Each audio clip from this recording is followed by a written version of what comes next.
Mal wieder Videotagebuch. Ich stehe 2 Meter unter einem Fuchskusu und dem ist das völlig egal, dass ich dem voll ins Gesicht leuchte.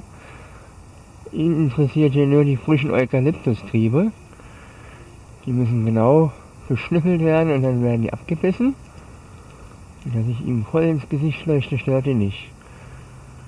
Und das kenne ich von zu Hause nicht. Da kann man vielleicht, wenn man Glück hat, mal ein Eichhörnchen aus 4-5 Metern beobachten. Aber so, das ist ja klasse. Okay, durch mein Reden hat er jetzt genug. Vorhin hatte ich nicht gefilmt, da konnte ich länger beobachten. Jetzt geht er zu seinem Freund, der ist da oben.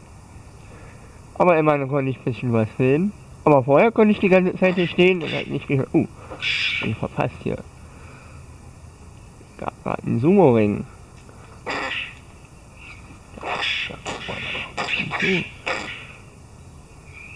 Geil. Bumm. Ja. So kann's gehen. Geil. Tja. Wie war das? Not in my backyard, nicht auf meinem Ast.